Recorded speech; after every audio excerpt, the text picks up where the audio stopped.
As you all know, the Ice type is my favorite type of Pokemon. If you didn't, now you know. They're the rarest typing in the series, and it's even rarer for an Ice type to be good. I'd like to mention that what follows is a somewhat structured rant, different from my usual videos. Now my main issue is that Ice is not a balanced type, and it's largely a design issue. Ice types are almost engineered to be as terrible as possible. Ice is super effective on 4 types, Dragon, Flying, Ground and Grass, and weak to 4 types, Fire, Fighting, Rock, and Steel.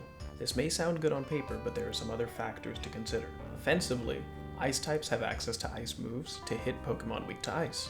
They also get Stab, a 1.5 times power boost for using a move that matches their type. Since only Fire, Ice, Steel, and Water resist Ice moves, this Stab boost is good to hit the other 10 types it is neutral against. Defensively, Ice types seriously lack utility. Resistances and immunities are important in Pokemon, because the player that both deals and reduces the most damage wins. Taking 50% less on a resist, 25% less on a double resist, or 0% on an immunity is an easy way to make your opponent's turn have less value. When Ice's only resistance is Ice, that means that of all the 18 types in the game, you can only reduce damage when switching into an Ice move. Look at the math on that. 1 out of 18 times, you are taking 50% damage. 13 out of 18 times, you are taking 100% damage. 4 out of 18 times, you are taking 200% damage. That is extremely bad. This is why Ice types are over-reliant on using a second type to get any resistances. Ice Steel is the best defensive dual typing Ice can get, entirely to the credit of Steel being the type with the most resistances in the game. Steel already resists Ice, so Steel is hard carrying this pairing. The big detriment is that both Ice and Steel are weak to Fighting and Fire, so you get a worse weakness to 2 very common attacking types. The risk-reward of trying to switch in Ice types is so bad, it's often better to just use Ice type moves on a Pokemon with better typing. In fact, Ice types usually get outclassed by Water types. Water is something of a sister type to Ice, just like Rock and Ground are sister types. Most Water Pokemon get Ice coverage in the same way the Rock and Ground types often get the same Rock and Ground type coverage. Water only has 2 weaknesses, Grass and Electric, but manages to hit Fire, Ground, and Rock super effectively. Water has so many wonderful defensive dual types that it synergizes with, and when it does stack a weakness, it's usually fine. Look at Water Ground. It's super weak to Grass, but all of the Ground and Water's other weaknesses go away. Even then, a Water Ground type can still hit the predicted Grass type on the switch with an Ice move. The next issue is the stats and designs that are given to Ice types. Not every Pokemon needs to be a winner. Pokemon have a variety of stats, and most Pokemon fall somewhere on the bell curve. Most are pretty middle of the road, with others getting better or worse until they can be classified the absolute worst or best. Stats do not guarantee that a Pokemon will be useful, but they certainly matter. In most games there's a concept of character archetypes. In fighting games there's things like grapplers and zoners. In tabletop RPGs there are mages and barbarians. Pokemon also has archetypes. The problem is that in Pokemon, Ice types are so geared towards offense that there aren't any successful archetypes other than Glass Cannon. Consider Steel types for a moment. They have the most resistant defensive type in the game, and many of them are average or low speed with high defenses. That lends them to be tanks or bruisers. Tanks would be Pokemon like Skarmory. Skarmory usually leans into taking no damage from attacks. It might have some potential for damage, but that's to avoid being passive. It mostly negates damage and offers utility like self-heal, hazards, taunts, and status. You could design a Pokemon like Skarmory with more speed and even less attack, and it would still be a tank. Now it fully focuses on eating a hit, then using support moves. Its overall role is similar. A Bruiser is similar to a tank in that it can tank attacks, but it uses its own defenses to survive long enough to do big damage in return. A perfect example of this is Escavalier. Escavalier has high attack and defense stats, but low speed to balance it. When you attack an Escavalier, you know it's going to survive that attack, and it's easily going to do big damage. Going second doesn't matter as much to it because it will live long enough to get value. It also has the bulk to use boosting moves to be a bigger threat. Despite Steel types being designed to be tanks and bruisers, we still get Pokemon closer to Glass Cannons like Lucario. This Pokemon is fast and hits hard offensively, but has lower defenses to balance it out. You may want to bring it in later games so it can use its speed to KO all the weakened Pokemon before they can act. Despite the low defenses, Steel gives enough resistances that even a glass cannon like Lucario can survive a resisted hit and throw out one more good attack. Ice types are overwhelmingly designed to be tanks and bruisers when they really need to lean into being glass cannons. They don't have the type resistances for it and are not given the defensive stats to make up for it. In addition, ice types on average are extremely slow, which is terrible for such a bad defensive type. You commonly risk switching it on a neutral hit, getting outsped, and knocked out by another neutral hit before doing anything. Look at Pokemon like Crabominable. When you squint, you can see that it's supposed to be a bruiser, massive attack stat, but low speed, and some defenses to live long enough to do damage in retaliation. The problem is that Crabominable is part ice, and has 6 weaknesses because ice doesn't synergize with fighting defensively. Crabominable is weak to fighting, flying, steel, fire, psychic, and fairy. It only resists bug, ice, and dark. Even if you try and argue, you can use ice moves on the flying types and fighting moves on the steel types. You're wrong. Lucario and Hawlucha can come in and eviscerate this crab easily. They outspeed and do too much damage. Crabominable would be so much better as a pure fighting type. As it is now, it would either need way more speed or a ridiculous amount of defenses to get the same mileage out of its stats. Generally, Ice-type Pokemon require disgusting levels of defensive stats to do the same job another Pokemon could do with lower stats. Let's look at Avalugg next. It's another Pokemon with massive attack, extraordinary defense, good HP, low special stats, and low speed. This is fine. It's a physical wall with low speed and potential to bruise.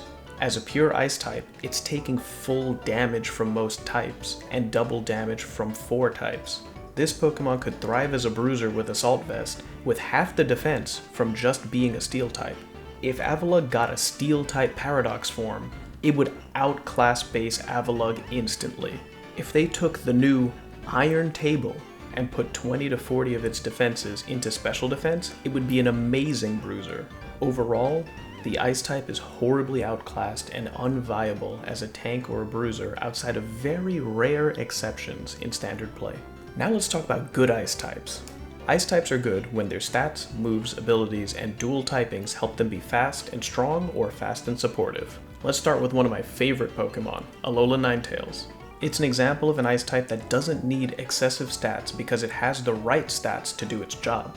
The main reason to use this Pokemon is because it automatically set Hail. If it returns in Generation 9 and onwards, it will automatically set Snow. This is important because it also learned the move Aurora Veil. Aurora Veil reduces damage taken by your team for 5 turns, 8 if the user holds Light Clay. This is a very strong effect. Normally you would need a Pokemon that learns both Reflect and Light Screen to invest 2 turns and 2 move slots to set up the screens. With Aurora Veil, the only cost is that an icy weather has to be active for it to work, and Alolan Ninetales automatically does that. It's very hard to stop Alolan Ninetales from getting the Aurora Veil up turn 1 because of how fast it is. Getting the Veil up effectively doubles its defenses, making special attacks bounce off and physical attacks survivable. Because Ice and Fairy are amazing offensive types, it's free to spam Moonblast or Freeze Dry to avoid being passive. Certainly not ban-worthy, but it's an amazing enabler, and it's only going to get better with the new 50% defense boosts that ice types get in Generation 9. Next up, Galarian Darmanitan. This is a glass cannon. Monstrous attack and good speed. Its ability Guerrilla Tactics gives it a 50% attack boost at the cost of being unable to switch moves. This works the same as a choice band, where you're locked into one move until you switch out and choose a new move to be locked into. Since the ability is already a choice band, there's no detriment to making it hold a choice band for an extra attack boost or a choice scarf for a 50% speed boost. It's got amazing coverage with Earthquake, Flare Blitz, Rock Slide, and U-Turn. Of course, it's commonly going to be spamming Stab, Icicle Crash, which has a 30% chance to flinch if it doesn't outright KO you. It was definitely frail, but the immense speed and pressure this ape had more than made up for it. This guy was banned from standard play in competitive singles due to the sheer power, yet still had some viability in Uber's tier, among the legendaries you'd expect to thrive in the tier. Next on this list is Weavile. Weavile is yet another glass cannon Pokemon. It has to rely entirely on its high attack and speed, its item, and whatever good moves it learns. Its abilities are not helpful since they only activate when the Pokemon is hit, and Weavile ideally should not be taking hits. Dark and Ice are great offensive types, especially in Generation 8 where Ghost and Dragon were particularly good types. Weavile got Knockoff, Icicle Crash, and Triple Axle, which were all very damaging moves coming off of its high attack stat. However, the transition to Scarlet and Violet has not been kind to Weavile. It lost Knockoff and Triple Axle, leaving it with Icicle Crash and Night Slash for stab. Triple Axle was great because if it landed all 3 hits, it did more damage than Icicle Crash. Another benefit of it was the ability to break a substitute.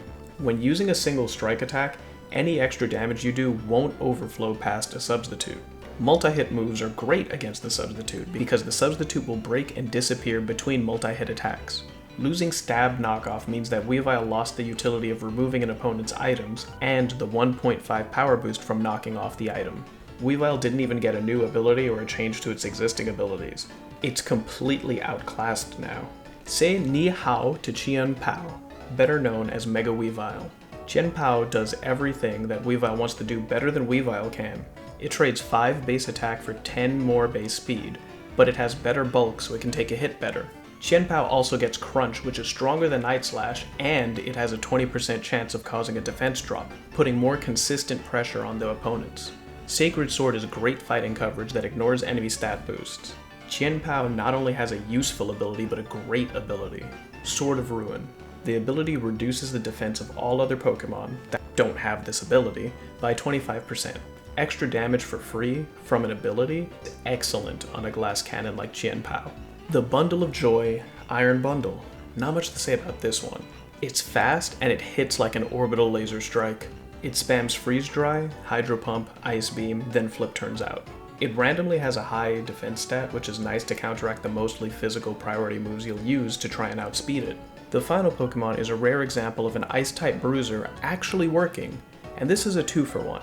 As a fused Pokemon, Ice Rider Calyrex has obscene stats, very powerful moves, and an awesome ability. Look at these stats.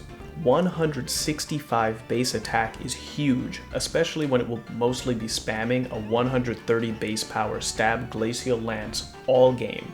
It has low speed, but they compensated by giving it extremely high defenses to offset the lack of resistances that Ice has. The interesting thing about Ice Rider Calyrex is that it's probably only good because it has Glacial Lance, and Glastrier only has Icicle Crash. Ice Rider Calyrex has slightly higher stats than Glastrier alone, and it doesn't really make use of the Psychic typing for stab or for resistances. Icicle Crash is 85 base power compared to Glacial Lance's 130 base power. That's a whole 45 base power difference. The difference in power is just about the same as the difference between Powder Snow and Ice Beam. I can say with confidence that if Glastrier had Glacial Lance, it could possibly be OU or an Ubers being outclassed by Ice Rider. Either way, it most certainly would not be in the lower tiers, and of course, if these were not Ice types, they would be able to function similarly, even with lower defenses. Overall, Ice Pokemon have to be glass cannons or fast supports to have any real viability in competitive play. They have dreadful defensive typing, requiring excessive stat padding to make up for no resistances. It's probably even worse in doubles, the official VGC format, though you'd have to ask Wolfie VGC about that. As for solutions, I have a few.